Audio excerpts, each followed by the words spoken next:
La Confédération paysanne dénonce des manœuvres d'intimidation et de répression scandaleuses.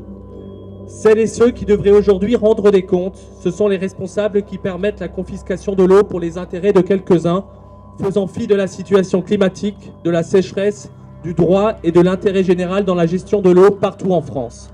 On n'est pas du tout un groupuscule et cette alliance, ce mouvement ne pourra pas être dissous. C'est vraiment le message qu'on veut porter ce soir.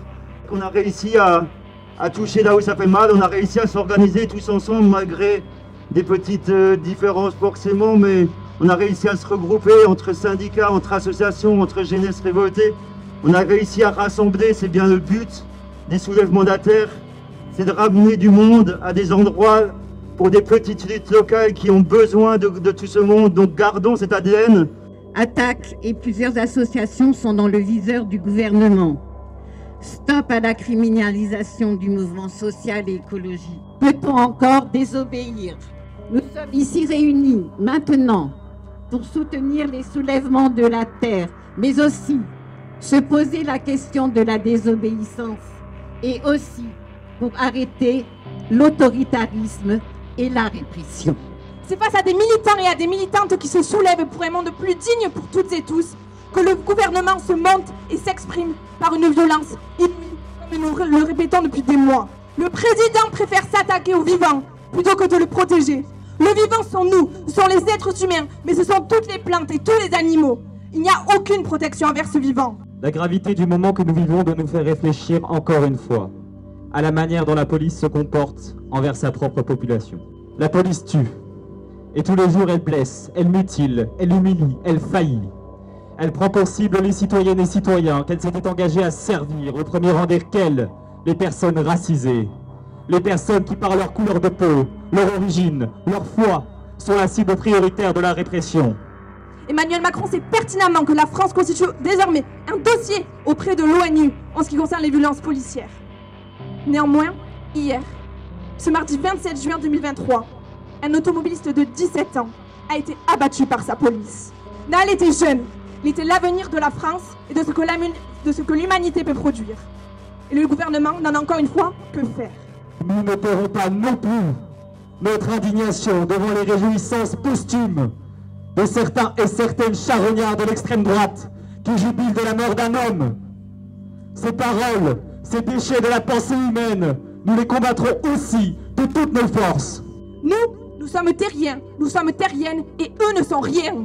Il est grand temps aussi que le ministre de l'Intérieur démissionne devant la gravité des faits qui incombe régulièrement l'institution policière, devant son incompétence et les faits de viol qui lui sont reprochés. Gérald Darmanin doit démissionner.